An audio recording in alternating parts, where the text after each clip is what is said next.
প্রিয় দর্শক, সাজ্জাদ কাদিরের প্রীতি নিন, শুভেচ্ছা নিন। এই মুহূর্তে আপনাদের সামনে কথা বলতে এসেছি আবারও পাকিস্তান সফরে বাংলাদেশের উচ্চ পর্যায়ের সামরিক প্রতিনিধি দল, এই প্রসঙ্গটি নিয়ে আপনাদের সামনে এই মুহূর্তে কথা বলবো। গত পরশু 16 আগস্ট বাংলাদেশের সেনাবাহিনীর একটি উচ্চ পর্যায়ের সামরিক প্রতিনিধি দল পাকিস্তান সফরে গেছেন। এই দলটির নেতৃত্বে আছেন সেনাবাহিনীর quarter master general lieutenant general Faizur Rahman, এবং এই দলে আরও আছেন মোটামুটি একটা 10 সদস্যের প্রতিনিধি দল। এই দলে আরও আছেন ব্রিগেডিয়ার জেনারেল কাজী এস.এম. শাহরিয়ার পারভেজ এবং ব্রিগেডিয়ার জেনারেল মোহাম্মদ আব্দুল আজিজ। সঙ্গে আছেন একজন কর্নেল, দুজন লেফটেন্যান্ট কর্নেল, একজন মেজর, মিলিয়ে মোট 10 সদস্যের একটি প্রতিনিধি দল। তারা পাকিস্তানের বিভিন্ন সামরিক স্থাপনা পরিদর্শন করবেন এবং সামরিক কর্তৃপক্ষের সাথে বৈঠক করবেন। এই হলো খবর। 16 তারিখে তারা গেছেন, ফিরে আসবেন 24 তারিখে বাংলাদেশে। মোটামুটি 1 সপ্তাহের বেশি সময়ের সফর, এবং এই সফরটা সেই সময় অনুষ্ঠিত হচ্ছে যে সময় বাংলাদেশের সেনাপ্রধান জেনারেল ওয়াকারুজ্জামান চীন সফর করবেন। জেনারেল ওয়াকারুজ্জামান 22 আগস্ট চীনে যাচ্ছেন, 22 থেকে 25 আগস্ট পর্যন্ত তিনি চীন সফর করবেন। 25 আগস্ট দেশে ফিরে আসবেন। 3 দিনের সফর।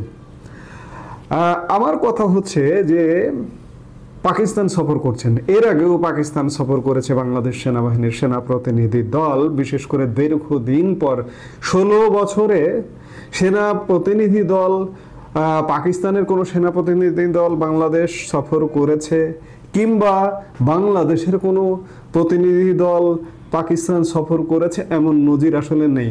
কেন নেই?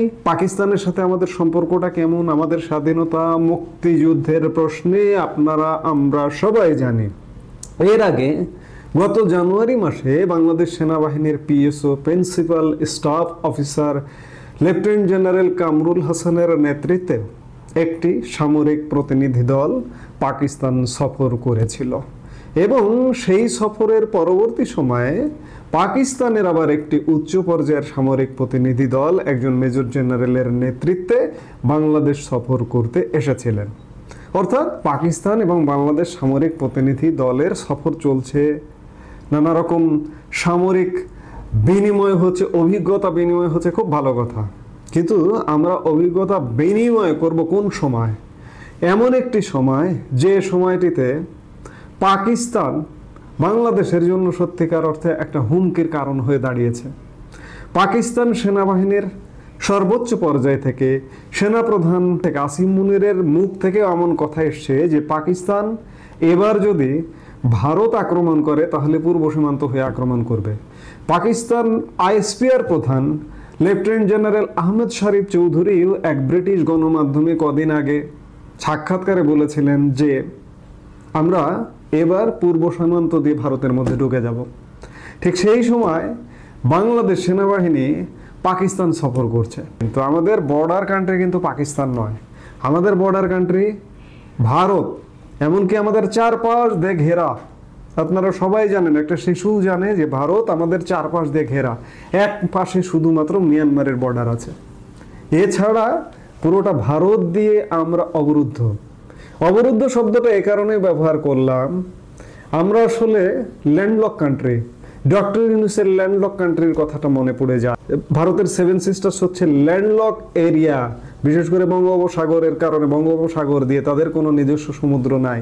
কিন্তু সত্যিকার অর্থে বারবার তার কথার পরে আমার বারবার মনে হয় যে বাংলাদেশ আসলে ল্যান্ডলক কান্ট্রি, ভারত কর্তৃক ল্যান্ডলক কান্ট্রি। ভারত যদি আমাদেরকে অবরুদ্ধ করে দেয়, আমাদের কিন্তু কোনো উপায় নেই, কোনো দিকে বের হওয়ার কোনো উপায় নেই। সেই ল্যান্ডলক কান্ট্রি আমরা ভারতের সাথে সম্পর্ক কেমন এটা আর ব্যাখ্যা করার প্রয়োজন নেই। 1 বছর পরে সে যে মনে করবেন যে ভারত বাংলাদেশ সম্পর্ক সুন্দর হয়ে গেছে, ভালো হয়ে গেছে, এটিও মনে করবার কোনো কারণ নেই। কিন্তু পাকিস্তানের সাথে আমাদের বড্ড চমৎকার সম্পর্ক। পাকিস্তান ভারতকে প্রতিনিয়ত হুমকি ধমকি দিচ্ছে, এবং আমাদের এখানে খানিকটা পররাষ্ট্র নীতির ক্ষেত্রে, কূটনৈতিক ক্ষেত্রে আমাদের অনেকটা নীরব থাকা উচিত ছিল, মধ্যপন্থা অবলম্বন করা উচিত ছিল। কিন্তু আমাদের আমরা যে বহিঃপ্রকাশগুলো ঘটাচ্ছি, আমাদের সামরিক প্রতিনিধি দল সেখানে যাচ্ছেন, এই যে 2-3 দিন পরে পাকিস্তানের উপপ্রধানমন্ত্রী এবং পররাষ্ট্রমন্ত্রী ইসহাক দার আসছেন, এবং আরও একজন মন্ত্রী, বাণিজ্য মন্ত্রী আসবেন, একদম পরপর সফরগুলো। অর্থাৎ ভারতের সাথে যখন পাকিস্তানের টানা পড়েন, তখন আমরা পাকিস্তানের সাথে খুব চমৎকার সম্পর্ক স্থাপন করতে যাচ্ছি। আবার এরই মধ্যে একটি ভারতীয় গণমাধ্যমে সংবাদ প্রকাশিত হয়েছে, আমি সে বিষয়ে ভিডিও করেছিলাম, কথা বলেছিলাম, যে বাংলাদেশ থেকে সামরিক বাহিনীর একজন অবসরপ্রাপ্ত কর্মকর্তা ব্রিগেডিয়ার জেনারেল আব্দুল্লাহ আমান আজমি, জামাতের সাবেক আমির গোলাম আজম পুত্র, তাকে দিয়ে নাকি ভারতে আক্রমণ করা হবে। ভারতীয় একটি সংবাদ মাধ্যম দৈনিক আনন্দবাজার এমন সংবাদও দিয়েছিল। এই যখন অবস্থা, তখন আমরা পাকিস্তানকে ছাড়তে পারছি না। আমাদের নিরাপত্তার স্বার্থে, আমাদের নিজেদের স্বার্থে, বাংলাদেশের মানুষকে বিপদের হাত থেকে বাঁচানোর স্বার্থে হলেও এই মুহূর্তে পাকিস্তানের সাথে সম্পর্কটা খারাপ করতেও আমি বলছি না। স্বাভাবিক সম্পর্ক, বিশেষ করে বিগত 16 বছরে যে সম্পর্কটা ছিল, সেই সম্পর্ক বজায় রেখে চলার নীতিতে থাকা উচিত ছিল। কিন্তু বাংলাদেশের এই মুহূর্তের সরকার সেটি করছে না, পাকিস্তান প্রীতি দেখাচ্ছে। আর এদিকে চীন সফরে যাচ্ছেন সেনাপ্রধান। চীন, পাকিস্তান এবং তুরস্ক, মার্কিন যুক্তরাষ্ট্রের সাথে বাংলাদেশ আসলে সম্পর্কটা বজায় রাখছে, কিন্তু চীনের সাথেও সম্পর্কটা কতদূর ঠিক থাকবে সে ব্যাপারেও কিন্তু যথেষ্ট সন্দেহ, সংশয় আছে। কারণ ইতিমধ্যে চীন, ভারত, রাশিয়া এক হয়ে যাচ্ছে। আজকে আমরা যে মুহূর্তে কথা বলছি, ততক্ষণে এসে থাকতেও পারেন কিংবা আসবেন চীনের পররাষ্ট্রমন্ত্রী ওয়াং ই। আজকে 2 দিনের সফরে ভারতে আসছেন এবং এ মাসের শেষ নাগাদ সাংহাই কোঅপারেশনের বৈঠকে যাচ্ছেন প্রধানমন্ত্রী নরেন্দ্র মোদী চীনে। চীন, ভারত, রাশিয়া সম্পর্কটা কি হতে যাচ্ছে আপনারা বুঝতেই পারছেন। এবং এই যে সেনাপ্রধান জেনারেল ওয়াকারুজ্জামান চীন সফর করে ফেরার সাথে সাথে সাংহাই কোঅপারেশনের বৈঠক অনুষ্ঠিত হতে যাচ্ছে। ভারত, রাশিয়া, চীন ত্রিপাক্ষিক সেখানে বৈঠক অনুষ্ঠিত হবে। তবে আমার এই ভিডিওটা করার উদ্দেশ্যটা এটাই যে সরকারকে বলতে চাই বা আমাদের সেনাবাহিনীকে বলতে চাই যে আমরা যে কাজগুলো করছি, আমরা বাংলাদেশের জনগণের জন্য, আসলে বাংলাদেশের জনবান্ধব, বাংলাদেশের মানুষ যাতে বিপদে না পড়ে। এখানে কিন্তু 1-2 মানুষের ছোট দেশ না, এখানে জনসংখ্যার তুলনায় কিন্তু ছোট দেশ না। এটা ইউরোপের 3টা দেশের সমান বাংলাদেশের জনসংখ্যা।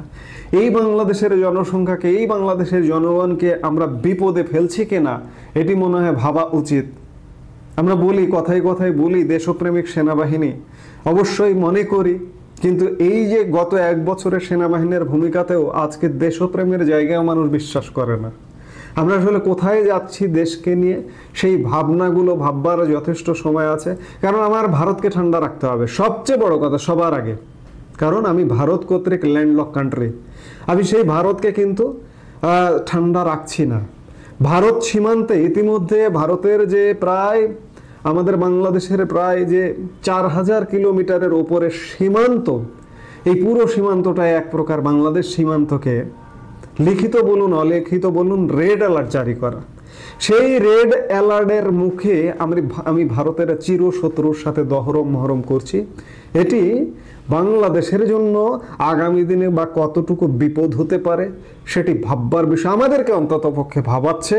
কিন্তু যারা এই কাজগুলো করছেন, পাকিস্তান ভিজিট করছেন, পাকিস্তান দহরম মহরম করছেন, কিংবা ভারত বিরোধিতা করছেন, ভারত বিদ্বেষপূর্ণ আচরণ করছেন, আমি বলবো যে ভারতের অস্ত্রের মুখে আপনি বসে আছেন। পেছন থেকে ট্রিগার টিপলেই আপনি যে কোনো মুহূর্তে উড়ে যেতে পারেন। এই ভাবনাটা ভেবে হয়তো আমাদের আচরণ করা উচিত, কিন্তু আমরা কতটুকু করছি সেই প্রশ্নটা রেখে দিলাম। এই মুহূর্তে এ পর্যন্তই। সবাই ভালো থাকুন, সুস্থ থাকুন।